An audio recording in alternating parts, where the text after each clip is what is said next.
numb and my heart's feeling heavy. Got anxiety in my blood, but I'm about to get ready to talk about it. And ashamed of the way that my mind works straight, flexing like a knee-jerk. Got a lot of things on my mind, got a lot of things to pursue. Ain't no stigma gonna stop me from reaching my potential. What a nice view. Welcome to Talk Mental Health with Logan Noon. That's right, I now have a jingle for the podcast. I'm super excited. That lyrics were made by my classmate Naman at my school. I really enjoyed what he came up with, and I want to continue to ask him to make different lyrics with different beats because I really enjoyed it, and I thought it was so awesome. Well, welcome to episode 34. Today I have on Diane Mintz. I met her, years ago when I first started as a mental health advocate. She has written a book called In Sickness and Mental Health. She's currently the NAMI, National Alliance of Mental Illness, Sacramento chapter president. She really does a lot of advocacy work around the Sacramento area. We had a fantastic conversation. I think you guys are really going to enjoy it. Thanks again for tuning in. All right, Diane. Well, welcome to Talk Mental Health with Logan Noon. Thank you so much for coming on. Thank you. I'm really excited. Yeah, I mean, I guess the last time we probably saw each other was probably at least 4 years ago, right? Yeah, at Placer County. Yeah. You had just, I think, decided to do the med school thing. I think you were just jumping on board with that. Yeah, and I had David Bartley on a few episodes ago, and I did one with Will, and you guys were really some of the first people that believed that I could become a psychiatrist, and none of us really had experience, going to med school or really what that was like, but all of you guys were just so confident, and you were like, Logan, you'll make a great psychiatrist. Like, you should do this. And because we would all vent about the bad psychiatrists we'd had sometimes seen, but, thank you guys so much for really believing in me. You instilled so much confidence in me and, really supported. At the time, I envisioned it was a crazy dream that was really impossible. But here I am as a second-year medical student, and it just feels amazing, to be honest. So thank you. Oh, absolutely. Thank you, because we were confident in you, but so hopeful that you could take this road a different direction than what we've had to experience. Yeah. Because like you said, we've had some really bad experience because they don't know what it's like for us. And you do. Yeah, no, absolutely. And, I just remember my psych ward experience wasn't the most fun, but I just thought it would have been better if I could have talked to a professional there who had been in my shoes. There was fellow patients in there that have like, oh yeah, this is my 7th time in the psych ward, this is your first time, you're going to do great, just don't make the same mistakes I had. However, there wasn't any therapist, there wasn't really any nurse, or certainly no doctor that was able to say, like, I've been where you're at. And I remember just thinking how powerful that could have been. So why don't you describe to the listeners, like, how me and you really became friends and sort of got connected? Yeah, that was so cool because it was at the NAMI Walk. I guess it was 2014 because I had just published my book. Okay. And I heard you speak, and I'm so happy you've got the podcast of it because I'm glad I get to hear it again and again because it was your best speech ever. Yeah. I mean, I think it's like episode 6 for you listeners if you want to tune in. It was a 5-minute long speech that I did. And I remember that day I wasn't supposed to be the keynote speaker, but somebody didn't show up, and they were like, "Hey kid, you're going to be this keynote speaker." And it happened to be on my birthday. And I'm not a religious person, but that day, I mean, I don't know, I believed in God for some reason. I was like freaking out, praying to God, and I delivered. Yeah, I agree with you. I think it's the best speech I've ever done. The biggest audience I've ever delivered on. It was like 1,500 people or something. And I don't know, I blacked out. Something amazing happened and I gave a great speech. It was meant to be. And it was my daughter's birthday too. Remember that? Because I just said, I'm going to be on a podcast with Logan. And she said, is he have my birthday? And I said, that's the guy. Oh, we okay. were there. Cool. Yeah, I forgot about that. Yeah, and that's why I came up to talk to you. And I didn't realize that was an impromptu thing. That amazes me that you did that. I didn't know that till I listened to the podcast, but I would have otherwise kind of been afraid to approach you. Like, here's this speaker guy, I didn't know you were approachable, but you were so nice. And I thought I could approach you because it was my daughter's birthday. And I'm like, hey, this is my daughter's birthday too. We started talking. And I told you about my book, and you thought that was cool. So we connected after that. And then you helped me in getting into speaking. So to me, this is the interesting thing. And, talk about divine appointments. You were the first person that I ever heard in that kind of open and honest way share about your experience with bipolar, and to the huge crowd. And it just inspired me so much that I've, now I'm 3 Speakers Bureau, and I'll tell anybody that asks, because it's nothing to be ashamed of. And the fact that you did it, you inspired me just so much. And I remember I said, how am I going to find that YouTube video that you're on that, you actually talk about bipolar? And you said, it's the only one. Just put in bipolar and you're the guy. So, it was weird. At you that time. You were the only guy I could find you. I didn't have to remember your name or anything. You were the guy. So, well, and it's just kind of weird to think about, like, this, I feel like really 2018 was such a great year for mental health. Like, I love the NBA, and I've been so excited that so many NBA players have, spoken out about their mental health. But to think about that, me and you started speaking out about our mental health 5 years ago, and the landscape and the culture did feel totally different than it does feel today. And, now if you go search on YouTube for bipolar disorder recovery video, my video is certainly still near the top, but nothing near the top as it was in 2012 or 2013, whatever that was.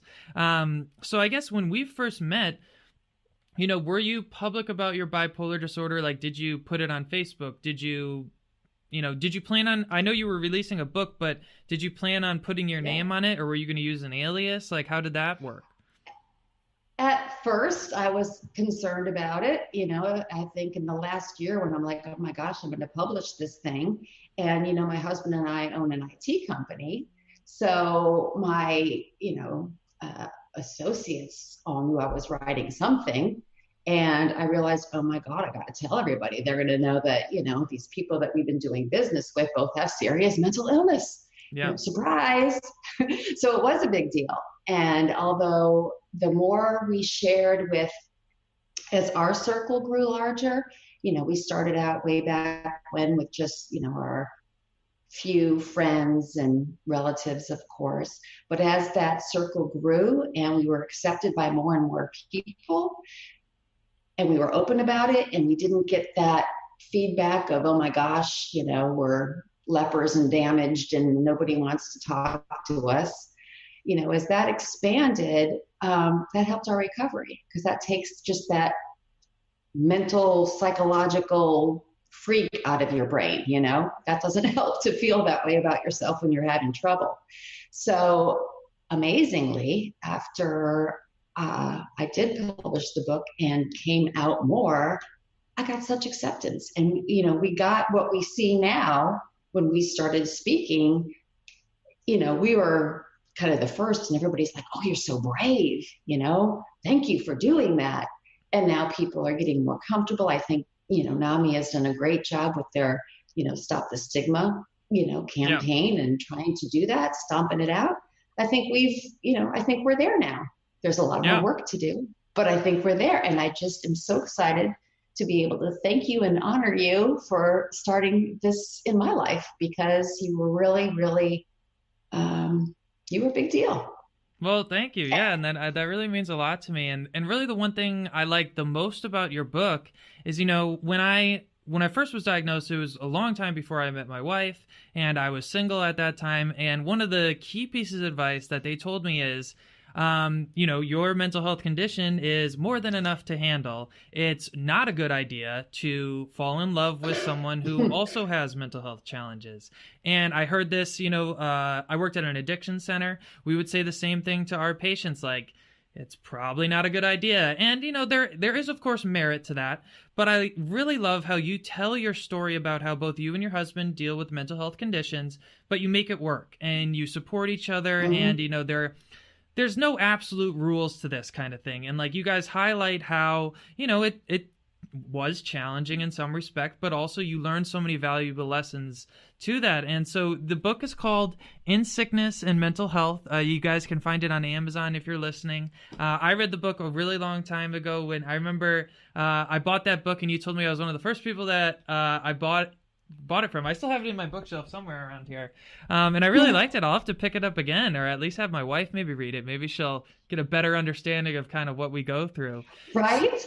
Exactly. That's my hope. I mean, that is one of the things that I'm going to start my second book here. Oh, rad. Okay. Anytime now. That's the plan. I've got hundreds of notes that I've been taking the last few years. And it's, a matter of educating other people about what it's like, so that they can relate better. I mean, that's the whole thing, that if more people understood that our brains are different. We're not all like cookie cutter people that we're all supposed to do this, that, and the other thing. I think everybody has abilities and disabilities. And because we've never talked about mental disabilities or challenges and shared that with people, they don't know how to relate. And that's what's great about NAMI and their family-to-family program. They find that people can do so much better once their family has some insight to this. It is remarkable. So that's that I always recommend, because once we understand the other person, it helps no matter what, whether there is a challenge or not. It's good to know. Before we kind of get into your story, and I think that kind of the story is going to be a good way to kind of like tell the listeners sort of what this book is really about, but what really inspired you to go public about your story with you and your husband, falling in love?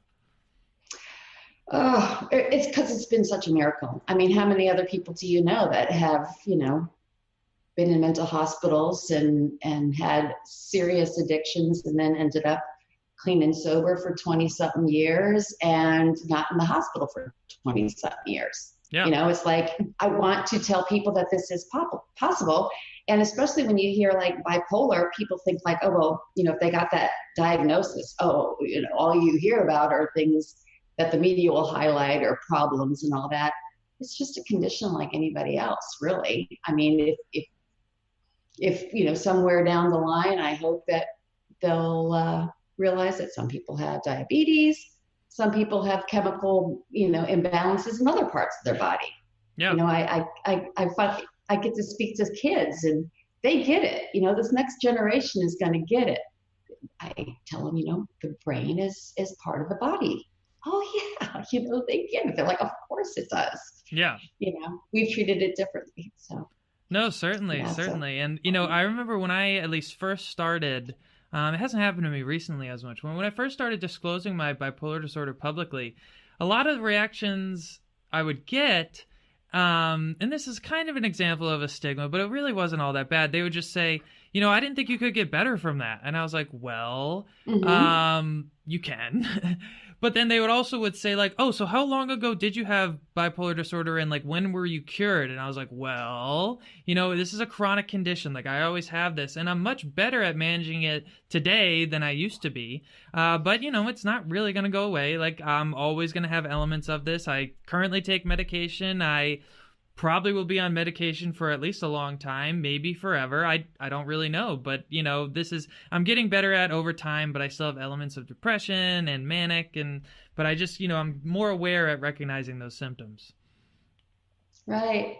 And what I love is I just feel like I am more aware of healthy mind, body, spirit now with this than I would have ever been. It's like they say with alcoholism or any substance use disorder too. It's like a daily reprieve one day at a time. Well, I've been relieved of the temptation to drink or use, but I'm not going to test that out. And I'm not going to test out not taking my medication because, I know it works for me. I've been in the manageable mood zone, for many, many years. And like you said, there's still, just like other people get, little dips and things, we know what to do. That's the whole thing. You got to know what to do when things like that happen. And we've been dealing with it long enough that I think my overall health, I feel like is better than a lot of people that don't have this condition. So it's not that bad, for me. Of course, starting out, it was death. But that's where a lot of people, I'm hoping, by reading our story, they can bypass a lot of that, horrid situations. And with you at the helm of showing doctors what to do and how to treat people, they'll have a much better experience. They won't have such a hard Well, thank time. you. And, one thing that, when I at least tell people today that I have bipolar disorder, like it happened with medical school classmates, they just say, it's hard for me to imagine that you have this because, you do seem calm, you seem like well balanced. And I'm like, yeah, because I've learned so many techniques from my therapist and like how to recognize what's going on. Like, if I'm really frustrated or pissed off, like, going to the gym is a big mental health thing for me. I get more mental health benefits from going to the gym than even physical. But it's kind of hard for me. Like, I guess what I'm trying to say is the bipolar disorder has led me to live a healthier mental health life than I did if I wasn't diagnosed. Because I think a lot of people who aren't ever diagnosed with anything, they think that they don't need to pay any attention to their mental health and they can just kind of, do whatever, live their normal life. And I try to encourage everyone, like, I think everyone should speak to a therapist at some point of their life just to learn techniques and recognize when things are starting to go haywire. Right? Absolutely. I just saw a post asking if they think they should mandate teaching financial health to students, that should be a course. Absolutely. Why don't we learn that? Everybody needs that. And I had to add, and mental health, because they are mandating that, like in New York now. It's what we need to live. I mean, it is life skills. We need those life skills.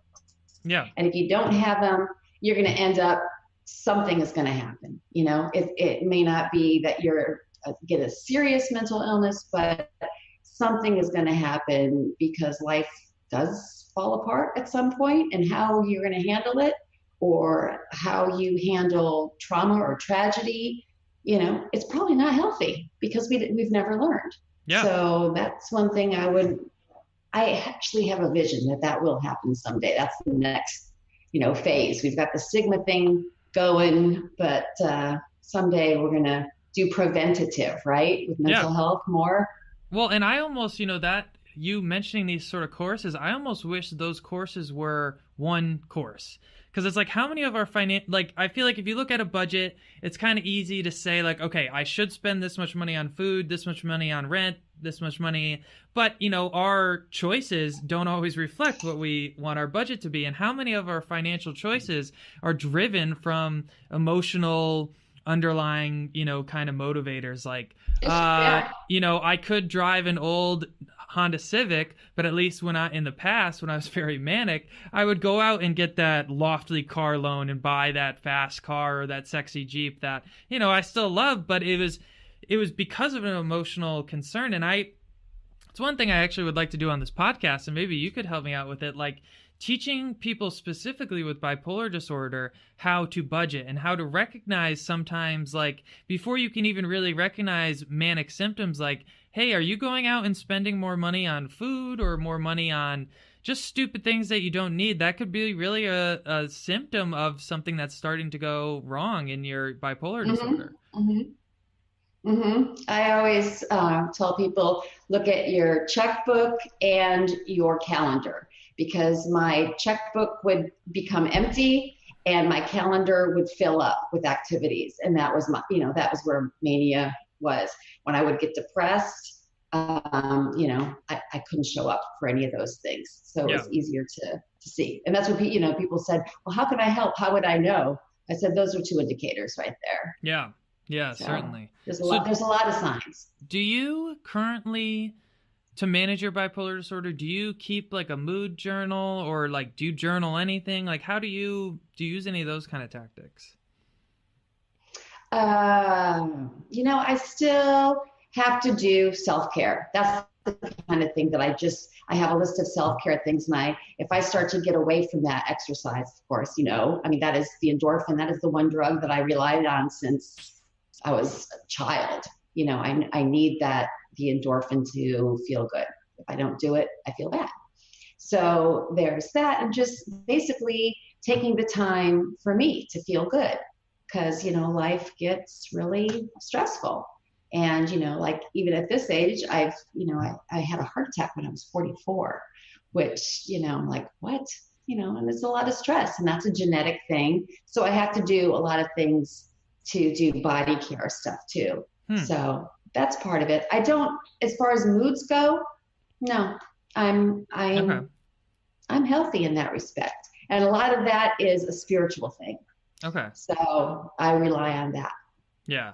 Yeah. Well, to be honest, I don't really mood journal either. I had when I initially was diagnosed, I was kind of doing it. But one tactic that has really worked well for me is, medical school is so crazy hectic. I always feel like I have a million things to do. I'm trying to do this podcast on top of that. So it's like I'm adding more and more to my list. So you can kind of see on this crazy whiteboard behind me, I have the list of all the things that I'm trying to do. So what I even do though, is I build in self-care to my time schedule.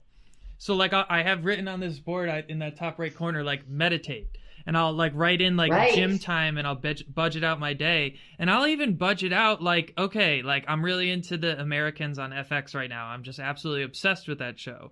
And instead of binging, for 10 hours in a row, I'll be like, okay, I'm going to study, and then I'm going to take a break and watch an episode, and then I'll get back to study, and then I'll do maybe an hour of exercise. And that's kind of really how I have been, at least right now, managing my bipolar disorder so effectively. So that's so smart. Yeah. And actually, because it's like money budgeting too. I mean, it is budgeting your time. Yeah. And I always heard that, if you don't make time for something, it's not going to happen. We look at it was demonstrating like a big jar and having to put rocks in it. Well, if you try to put all these little things, if all these little things are falling in there, you can't put the big rock there. So this was actually a spiritual concept. But if you put like God as your center, it's big enough to go in there, then all the little ones can fit in there. Mm-hmm. Or anything that you've got on your these are important to me board. If you don't put it in there, it's not going to fit in there. Yeah. You're not going to have the time to exercise. Everything else is going to squish it out of there. Yeah, no, certainly. So I think we've done, we've been talking a lot about how we're kind of managing our bipolar disorder well today. We're both successful people. We have relationships, and, you have a great family. Congratulations, by the way. I haven't seen you since you got married. Oh, thank you. Yeah, I'm flashing my ring in front of the screen. I know, here. Great. Yeah, it was a fantastic time in my life. A really great memory. We had a nice small wedding in a beautiful location right on the coast of California. And I mean, a big accomplishment for me is I had a test 5 days after my wedding that I somehow passed. I still don't know. I mean, how the hell I pulled that off, but it certainly wasn't my highest test score by any means, but that is my biggest accomplishment of medical school, was passing that test 5 days after my board exam, or my wedding. It was wild. So that being said, all of, both of our accomplishments, now I kind of want to paint the picture for the listeners, like, let's paint the ugly side. And like, when did all of these mental health challenges first start? And, I know that at first you didn't handle them properly because we simply just didn't know how. And, the infrastructure of our culture didn't really recognize mental health or challenges. And so when did your mental health symptoms sort of start? Well, my introduction to psychiatric care was with depression, and it was after a breakup, an engagement breakup, which just spiraled me down into like this depth of despair. But before that, I had been drinking and using for 7 years. So I was just, and I saw it in my eyes, I was just a fun party person. Yeah. I didn't see the substance use disorder behind it. I didn't know that my family has alcoholism all over it. So I had the genetic component. It was like I wasn't equipped with the stop button. I wasn't equipped with that. Thanks, I've had enough. I was always thinking about when can I have more of this brain relief. And even when I wrote my book, I didn't know that there was also abuse in my childhood. And I didn't want to write about it because, I just wanted to protect people. And, that's just come out recently. It was, I guess you just don't mess yourself up that bad unless there's a reason. Yeah. I wanted to numb out. And so that just became the thing to do. So when this, and I appreciate some of the shows you had with women, that really helped me a lot about them sharing. Yeah, and I would like to do more. So if any listeners would ever want to come on and talk about their experience with abuse, I mean, I just think it, especially it seems like this year is the year to really to highlight this kind of issue. I've witnessed it now even closer to home than I ever imagined. Not personally in my own home, and I can't honestly talk further than that for legal issues, but it really bothers me. And as a man, I don't even know necessarily always how to help these issues, besides maybe just getting a platform for women and men of abuse victims that they can talk out about these issues. Because it just, there's obviously so much stigma around mental health, but it seems like there's even an additional layer of stigma around people who are victims of these kind of crimes. And it's really unfortunate. Right. We kind of put a lot of things under the carpet and didn't know what was, the impact of a lot of things. I don't know, it was like the way of the world. Things are just kind of coming more to light, and I like that. It really is healing. So I would be happy to talk about it on a future thing. I think it's just something to get people to think about. It's good. But my depression was like so not like me. I was outgoing and social, and suddenly I was a hermit, and I didn't want to talk to anybody. The wedding was called off, and I buried myself in my parents' home, and my brain actually felt numb. I couldn't really function. So I know there's a medical aspect to all that. I know, the neurons were not firing. I mean, I just know, if you did a SPECT, it was not functioning. I couldn't work. I couldn't do anything. It was, And at that time of the deep depression, I know prior to the wedding, you had kind of talked about, you were using substances. Now, when you were extremely depressed, were you using the substances once again to kind of self-medicate? No, because I was living in my parents' home. Okay. And they didn't drink or use, which was interesting. That's why it was hard for me to see it. Their drug of choice was food, because they had the history of their families, and it's just interesting. Any kind of self-soothing in a lot of ways. It's been interesting. So I didn't want to go to the hospital.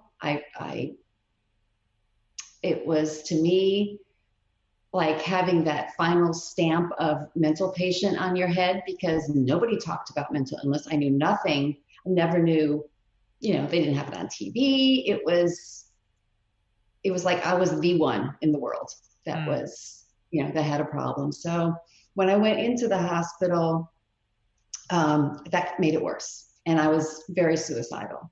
In fact, I, took my dad's pain pills before I left and wanted to jump out of the car, was planning on it over the bridge. I just wanted so badly to die. And the whole time that I was in the hospital too, I mean, that's what I really couldn't get out of my head. So when I did get out, I was told there, that's the place where I learned that I have a substance use disorder. But the So thing let's is, pause there. At least in the hospital at that point, did they just say, Diane, you have a substance abuse issue, and we think you are very depressed? Did they ever mention yes, bipolar, or did they? Oh, no, okay. no. And in fact, as we learned later, the kind of antidepressants they give you should be, there's certain ones that might lead to a manic episode, right? Yeah. There are some that are just treated for major depression. And when they asked me, do you ever have really, really highs and really, really lows? Well, how do I answer that? I use drugs to make me high and low. Yeah. So on my own brain chemistry didn't do that. So I never had really a manic experience before. And I think that's a terrible way to describe it. Who hasn't been happy before at some stage of their life? It's like, well, yeah, of course. I don't know. Yeah. So, yeah. Well, I mean, even more specific, like mania symptoms like sleeplessness and, kind of rambling on. Well, I did do that, but it was drug related. It was like doing cocaine and stuff. So they didn't think that was, a manic thing. It was a drug induced thing. So it gets really mushy, Yeah. It's hard for them to really get it straight. And so good luck to you, Dr. Newton. Yeah. That is part of it, is trying to sort out the two things. And I tell you, dual diagnosis, you'll see more of it than you think. Because if people don't present a certain way, I swear it's still going on, because who doesn't want to do some sort of thing to help you feel better when, the other choice is to wait 3 months and take a pill that might make you feel bad, but it might not work. So you have to wait another 3 months. If you're given choice A or choice B, you're going to go with choice A. You know what I mean? So that's why it's so hard to get people to get to our balance state, because between those two choices, come on. And I worked at an addiction center, and I don't know if you'll agree with this statement, but how I felt is I was like, I think everybody has a dual diagnosis here. Like, I didn't see any person that just addiction was the only thing that was going on in their life. It was like, well, clearly something led you to wanting to use that substance to such an excess level, or you felt the need that you needed that substance at all times of the day. There has to be something going on. So it was weird. Like, our addiction center wasn't accredited to be dual diagnosis, and I thought that was the dumbest thing I've ever in the world. I was like, everyone here has some kind of mental health condition. Well, I'm so glad you know that, because that is the biggest, one of the biggest hurdles that we've had all these years, is that they had to treat these things separately. So like I said, here I'm in the hospital. They tell me I have a substance use disorder. They could do nothing. They did nothing. They let me go back out to do what I knew would help me. Temporarily, nothing else was helping me, and I was still suicidal. So, I tried to help myself feel better. At the same time, I was on the antidepressants. So you take that plus some of my feel-good drugs, and I went manic. Yeah. So, but I agree. I number one, I think people who are, using substances tell me you're not going to get depressed if you wake up with your head in the toilet. That doesn't feel good. You're not going to feel good about yourself if you've got some sort of issue there. And conversely, if you have a depression or something, almost everyone I know, well, that is not true. I do know a couple of people with bipolar that have never used or abused drugs. So, but it's rare, it's just rare. Usually if you have the opportunity or you have the genetics, you're at least going to dabble. You're just going to see if it's going to work. So anyway, after I got out of the hospital, I did make my suicide attempt. And it was, I had a plan A, B that I used together, because I was going to make sure that it happened. And it was really miraculous that I didn't die. So I'm a believer. I tell you, I'm supposed to be here. I'm supposed to be doing this. And after that, I haven't had suicidal ideation since, because it was like, that was it. And I do a lot of speaking on that. I have seen it happen too often. And and just have to give that hope that, that state of mind really is temporary, even though you can't see it. It's like your brain is not going to let you see the temporary state of that state of mind. So that's why we need to share with each other and connect people to people so that they know somebody that has made their way out of that black hole. Yeah. Because you can't see it yourself. You just can't. Yeah. And so how long did you have kind of like those suicidal ideations before, you did make that attempt? Was it like a week, or are we talking like 6 months here or something? Almost a year. Oh, wow. Okay. I was in a deep, dark depression for almost a year. Yeah. Yeah. And I'm assuming that, at that time you were having these ideations, but did you tell anybody? Did you seek out a therapist or anything like that? I did. Well, I had a counselor, and this is just, me making my way through some sort of mental health thing that wasn't really known about. I had a counselor first, and then I had the hospital, and then I had follow up, and that was just the beginning of my road. Yeah. So, yeah. So, and I'm 57 now, so that was a long time ago, and things have changed a lot. So. Well, yeah. Well, I'm glad, obviously the plan didn't end in any sort of fatality, and, you were able to at least, so after that suicide attempt, like, is that when you got in a psych ward, or kind of like what happened after that attempt, after you were stabilized? Well, after that, I had a manic episode, and it was a doozy, and I didn't, of course, with mania, a lot of people have anosognosia, and nobody knew that word, what it meant. I don't think I even know that word yet. It is an unawareness syndrome. Okay. So people with bipolar, people with schizophrenia, your brain is actually not able to see that there's anything wrong. It's a physiological thing that happens. And how cruel is that to friends and family that are trying to get you back to the hospital? I'm like, there's nothing wrong with me. You've got a problem, but I'm okay. I've never felt better. I used to be depressed, and I feel good now. Why are you giving me problem for being happy? I am happy now. In fact, I'm so happy I don't need to sleep. I was like, oh, I'm so happy. So I'm a little confused. Was it basically like immediately after that suicide attempt, you're like, I'm alive. Okay, woohoo. Like, I don't feel bad anymore. Okay. Not immediate, because it took a little time to do my little drug mix, I guess, of antidepressants, and I think I went back to some sort of stimulant sort of thing, and alcohol. I just kind of made a chemical mix that my brain just went whoop.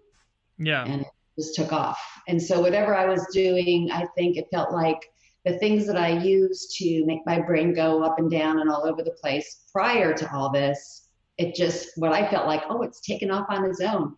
I am happy and high, and I'm drug free. And this is like, I called it drunk light.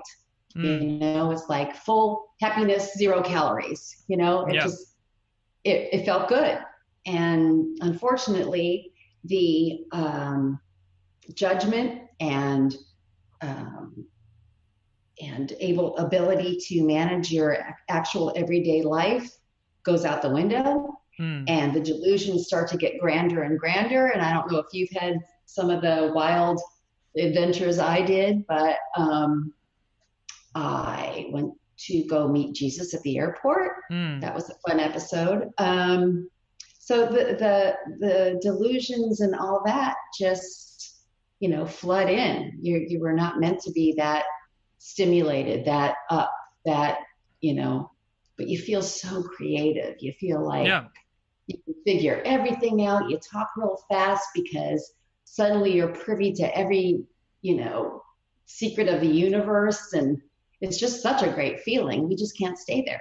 It's just, there certainly is like that allure. And, in many ways, I remember my manic episode, there were certainly parts of it that were enjoyable. And of course, in the moment, I couldn't recognize the dangerous behavior I was doing. I remember I was driving very recklessly, but in the moment, I loved it. I thought I was a rally car driver, and I was spending money. I remember I thought I was like the next Mark Zuckerberg or Mark Cuban. I was, harassing people for money to invest in these ideas that like I just wrote down on a piece of paper. Like it was nothing. It was so stupid, but in the moment, I couldn't recognize, that wasn't typical behavior. And then for you to describe that you had a manic episode where, you met Jesus or you were going to meet Jesus, it's very strange to me or interesting to me that I've heard those similar stories with bipolar people all the time, like some sort of weird kind of religious experience where either they think they're God or they're meeting God or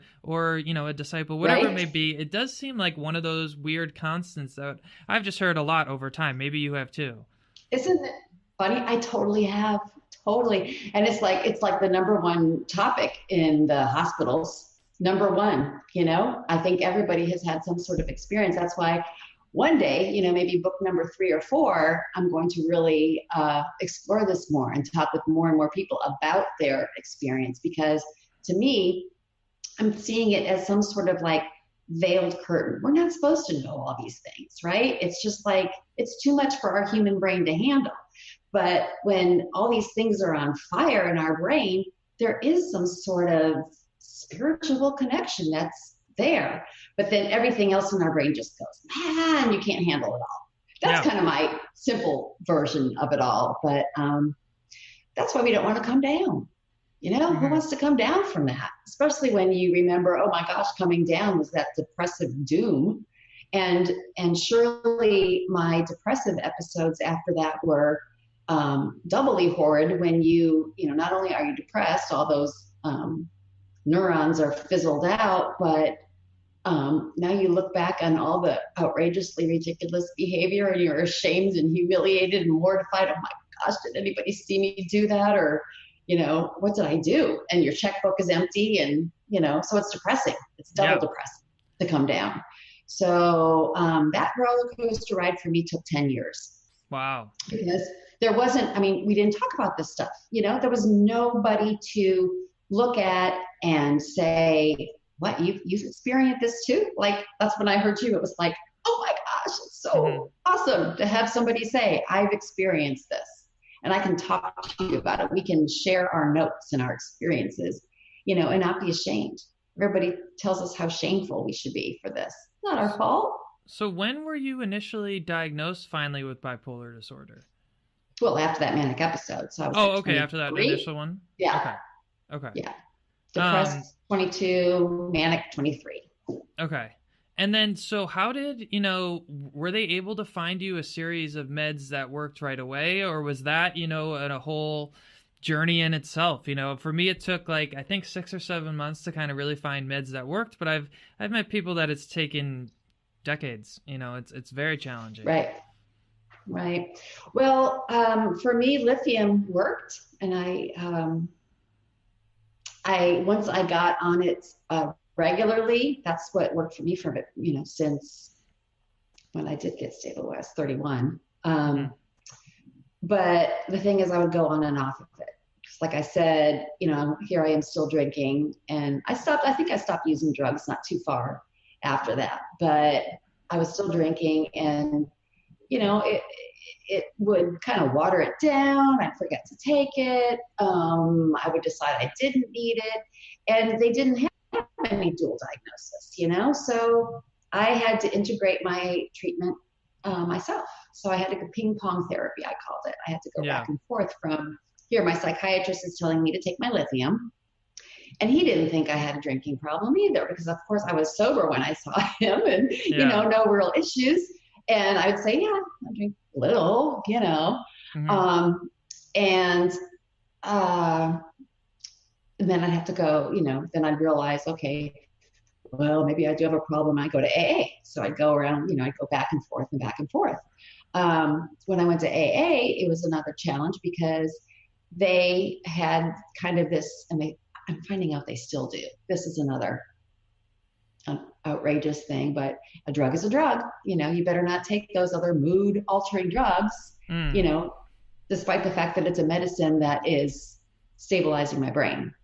So I kind of, if you get that from somebody who doesn't know what they're talking about, that's a challenge.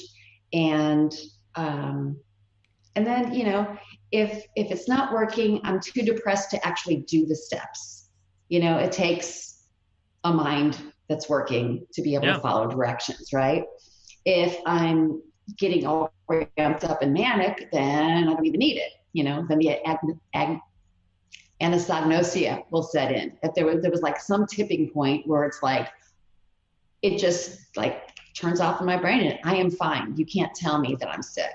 Mm-hmm. And unfortunately, like with NAMI, I hear a lot of parents that don't know what to do when they're especially grown kids have that going on, because you can't reach. Yeah.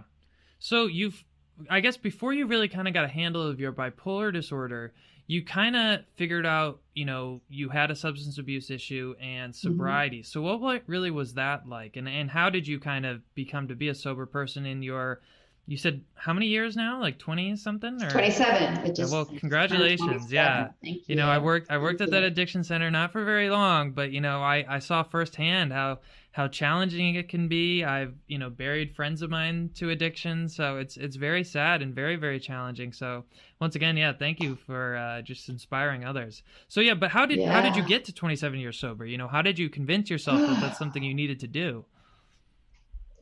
Like I said, it was like ping pong. I had to keep going back, it was basically not giving up and going back and trying to get little pieces of wisdom and letting it stick, because it didn't stick.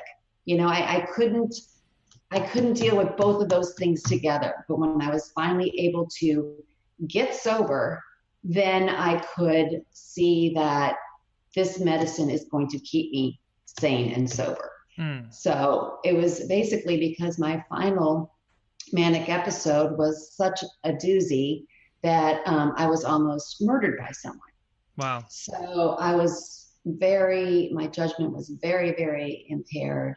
And it was a hellacious episode. So I'm like, I don't want that to happen again, basically, and I don't want anybody else to have to wait to that point, because, you can get in very dangerous situations if your brain is, if your mind's not right. And so did you, to achieve that sobriety, at least for a long period, did you really start to take AA seriously, work the steps, or how did you achieve that? I did. That last time after that, I did everything they said, just everything. I got a sponsor. I worked the steps, and over the first many years, I worked the steps several times for several different things, because the funny thing about an addict brain is, once what would I call it? Kind of the obsession to go after alcohol to feel better. Once I, put the cap on the bottle, I still wanted something. So I went to sugar and food, and I gained 50 pounds. So then I had to go to OA, Overeaters Anonymous, and work that program and do the steps around that. So it just kind of shifted from one thing to another, because I hadn't really got through all the issues and, the desire to fill that hole in our soul, for one, but actually that thing in the brain that says, I need something, I need more. It doesn't just say, okay, well, now that you're not drinking, you're good. So it's a lifelong process. No, it was very challenging. And so I kind of want to stay on this topic, because I do have a few questions. And at least one of the biggest concerns I would see a lot of the patients I worked with at the addiction center is they would just say, AA is okay, but I don't love it. And I think AA, it has its pros and cons, but that being said, it really is almost like the dominating force in addiction treatment. And, you know, there are other alternatives to AA. There was like one in our region that was like Smart Recovery. But it just seemed like there's so many AA meetings and all the other stuff was so few and far between. So what like alternatives are there for people with addiction issues? What do you say to people who are like, you know, I just don't like AA?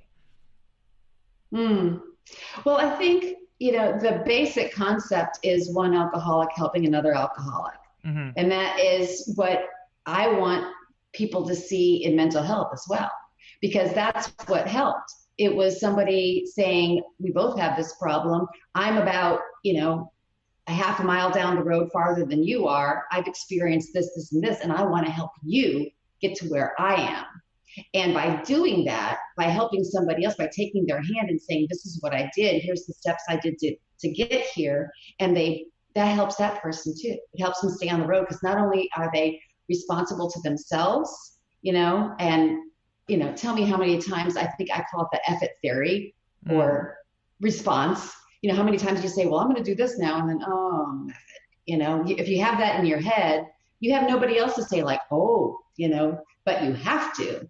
But if you're a sponsor of somebody else, or if you're helping somebody else, you're kind of saying, well, I really can't do this because they're counting on me. You know, it's like a two-way thing. And it actually, you know, it's a double blessing. You're helping yourself, you're helping them. So that's the basic of 12-step, that whether you're actually sitting in the rooms, which I used to hate just sitting in the rooms. I'm fidgety. I don't like that. Yeah. But, you know, they've got stuff online now and all that. But doing the actual steps in some way or another, what it says you need to do in your thought process to change the way you've had this stinking thinking, is what they call it, and clearing out all the, you know, taking an inventory of yourself, figuring out what you're responsible for, and just cleaning house. You don't want to keep all that stuff in your head. Our head's it's not meant for all that. So that's the biggest thing. And what I would kind of, you know, I used alcohol to kind of numb my brain, but, you know, I never really felt the need. I never personally attended any AA meetings, but I would actually attend AA meetings all the time through my job. You know, I would drive these individuals to meetings and help try to motivate them to go to meetings. And what I at least would tell them is my own story about bipolar disorder, that I felt like such a weirdo, such a whack job. But then once I started going to bipolar meeting support groups and meeting people with this illness or other similar illnesses, it just helped me feel not so weird. Right. And I think that at the end of the day, like all the steps and all, you know, whatever, but AA is just a fantastic fantastic place to meet other people that are going through similar challenges than you. And I really hope that that the addiction community does diversify a little bit. I hope they offer different solutions. But, you know, that being said, it is what it is right now, where AA kind of dominates the space, and at least just give it a try as a chance to just build your friend network. So, because it seems like the big issue that these people would, every single one of their friends would be someone that they used to use with. And so it would be very challenging socially, because it's like, well, I don't want to spend all my time alone, but at least like going to these meetings would be a good place to, you know, start to develop that social network. Now, the other thing I saw with addiction kind of was, and you kind of touched on it earlier, like if I just stop drinking, I'll be good. I'll be fine. And I would always kind of tell people, like, you know, the alcohol is only a one minor component of it. I just sort of look at you have an obsessive kind of mind and just love going to excess with anything, because these individuals would stop alcohol and substances, but they would just be smoking 20 cigarettes a day, 7 cups of coffee a day, and just, you know, or they were addicted to adrenaline, going nuts on motorcycles or fast cars kind of thing. So how did you convince yourself that, you know, treating addiction is so much more than just stopping substance X? You know, you kind of have to teach yourself how to live a more balanced lifestyle. Through a lot of years and a lot of, you know, peeling back the onion layers and seeing like, okay, now I've shed this layer. What's under there? Okay, that's not too comfortable anymore. I'd like to take off this, and it's just one thing at a time. And I think if we try to tackle it all at once, it's too much. So a lot of people, it's just like, oh my gosh, there's such a mess. Look at the people on the street. We've got so many homeless here in Sacramento. Yeah. And oh my gosh, what they have to, imagine all that. But, when it comes down to it, we all have these just layers. And I've just been going through some stuff recently. Like I said, finding out the abuse part, and when you get really far down inside of our own experience, it's like, there's a lot there, we're never like arrived, it took a long time to get messed up. So it's like, it takes a long time to keep digging, but that's what I enjoy about all this. And that's what I enjoy about connecting with people who are interested in doing that, just getting better. Yeah. It can be scary, but we're talking about stuff now. We just want to be healthier. That's all it is. And I had to do it one big layer at a time. So was your journey, trying to achieve sobriety, was it the kind of thing where you were sober for like a month and then kind of had a relapse? Or was it like, did you ever have long periods of sobriety and then trip? Like, what was that experience like? Yeah, I don't know, I had maybe 1 or 2 years. And then I went to my 10-year high school reunion, and a guy from LA and I had come the farthest because it was back in Maryland. And we each got a bottle of champagne. I'm like, well, clearly I have to celebrate because, and it's like, no, nothing is okay. Not just a little bit of celebratory champagne, not NyQuil, not anything, not light beer. There are things, it triggers. There's no messing around. And I learned that, and I slipped and fell again. So there's a lot of, and that's another thing that the mental health or the alcohol and drug community of recovery is trying to let people know, is that relapse is an expected part of recovery. It's expected. We're not like cancer. It doesn't always cure the first time. People do get relapses, and we shouldn't put people down for that. How awful is that? Yeah. You already feel bad about yourself. No, the certainly. whole thing is very degrading in our own mind, but it shouldn't be. I saw a woman on 60 Minutes talk about the opioid epidemic, and that her father had cancer, and her brother, well, he died of cancer. Her brother died of opioid addiction.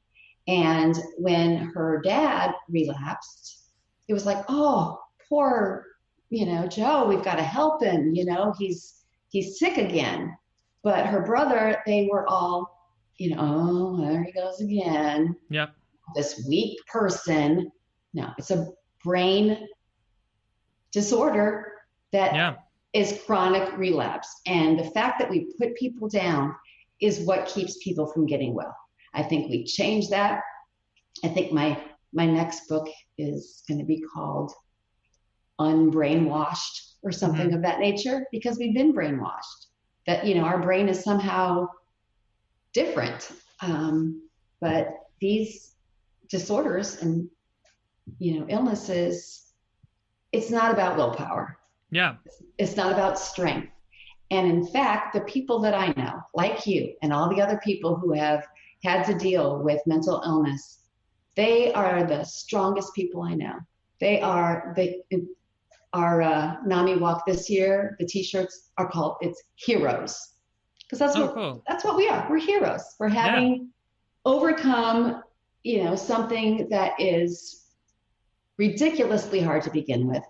Don't have the resources, the trained doctors, anything. And we have a whole society that kicks us and puts us down and thinks we're stupid and weak and all these lies. Well, then, I agree with everything you're saying, but and now I kind of actually want to almost challenge you then in some respects. One of the biggest sort of things I noticed about AA that I didn't like was simply just the phrasing. And we're kind of almost touching on it, like, when I tell people that I have bipolar disorder, I don't say I'm a bipolar. Oh, right. Right. And it's I have bipolar disorder. And I think phrasing it in that sense, it sets it up like, I very well could have another manic episode kind of thing. Like, it could happen. And so I mean, I know, like AA, when you raise your hand or whatever, I am Diane and I am an alcoholic. And that right there, it was my biggest complaint. Right. I hated that. And I agree. I think if more it was, my name's Diane and I have a substance abuse addiction issue or health condition, whatever. It doesn't matter. Then maybe it's almost making a relapse maybe a little bit more normalized. It's not like a moral failure. It's right. just like we said, like, your brain has such a strong affinity for this substance, and any little small amount of that substance is going to probably send you into that whole crazy spiral where you just go and you need as much of it as you can. And so I never called any of my patients addicts. I hated that. I was like, listen, I have a health condition where my emotions are just out of, woohoo, crazy. And you guys have crazy? A brain. Yeah, I kind of like that word crazy, to be honest. But, you guys have a brain that it just has a strong affinity to stuff, and how, like, whether it's a substance, whether it's adrenaline, caffeine, tobacco, like, it doesn't really matter. And so that was my biggest complaint about AA, and why I think they need to almost adjust their approach. I agree. I think at the time when it came out, it when they started, that made a big difference for people to be able to say admit. I mean, I think we are at that place where more is known and more is discovered, where I think we should make that change. So start right there when you become a doctor and make that happen, because I think you're right. I think, not calling ourselves as bipolar, as an addict, I think is a real healthy way to look at it. Yeah. I think it has to do with taking a first step. I think that's more about that, but I think you can still take that first step and say, I have this. I recognize that I have this and I want to do something about it. Yeah.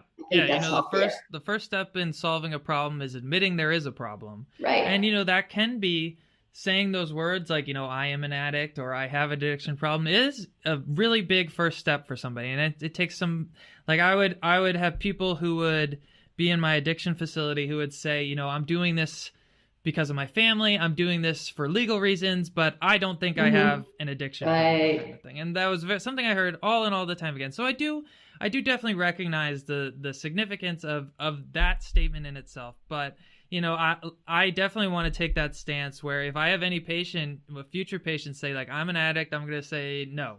Listen, you are a person, you are a son, you are a daughter, father, whatever, golfer. But you are not an addict. You have a health condition, and this is how we're going to treat it.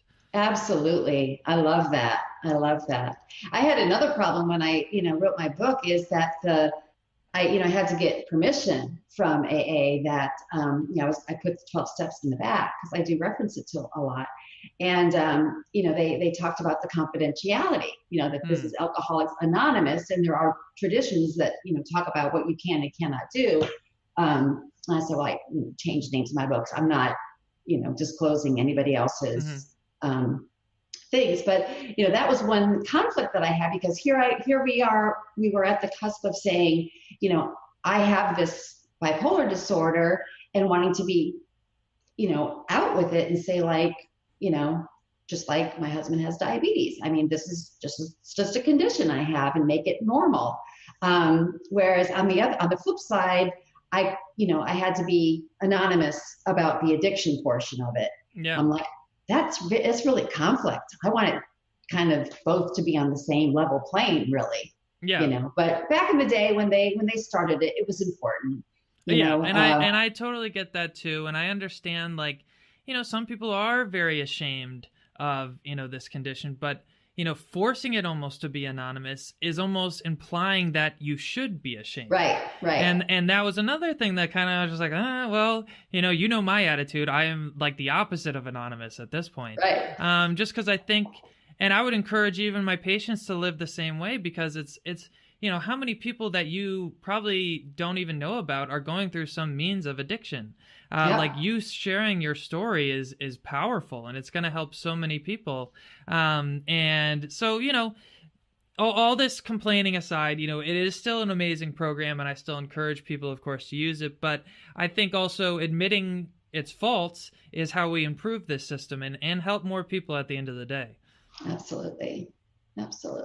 Well, You're going to be so awesome as a doctor. I can't wait. Well, thank you. You're going to have to wait quite a while, Diane. I am. That's okay. I'm not going to. I have 6 years left of training.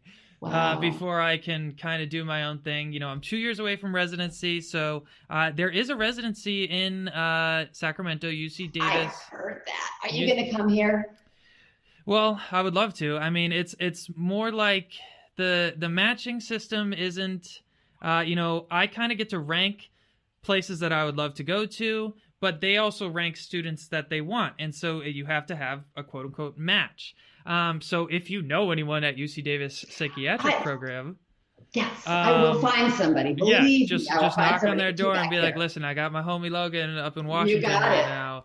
Because this was a great conversation today. We've been talking for an hour, and it feels like we've only been talking for 10 minutes. Right. I'd love to have you back on, because we didn't really talk about the relationship you developed with your husband, and I think that's a wonderful story. So I'd like to do an episode dedicated to that. Episode dedicated maybe to now advocacy and like public speaking and your book, and how we can encourage people to start delving into this, because at the end of the day, more advocates are only going to help the problem. But thank you so much for coming on today. Do you have any kind of last pieces of advice, at least for this particular episode, that highlighted at least maybe the beginning of a mental health condition, and we talked a good amount about addiction? Do you have any pieces of advice? Well, I guess the last thing would just be it sounds cliche, but that you are not alone is just so that is such an understatement. So to get comfortable talking about the stuff that we're talking about today, and that once you open up, you feel better. It just feels better. And if you find somebody who has, just traveled the road a little bit ahead of you, those are the people to connect with, because like you said, you don't want the people who are your drinking buddies to drag you down. You find somebody who is into this mental health thing, and they can help you around. And NAMI, there's a NAMI in every state and an affiliate in like so many counties. And our NAMI Sacramento is the most awesome. And like you said, I give the proceeds of my book, which is actually called In Sickness and in Mental Health. Okay. But it's easier to find on my website. That's Diane Mintz, author. Okay. And, I'll put all these links in kind of on my Instagram page. I highly suggest you guys check out the book. Hope you guys enjoyed, Diane, because I'll certainly have you back on, Diane. This was a fun conversation.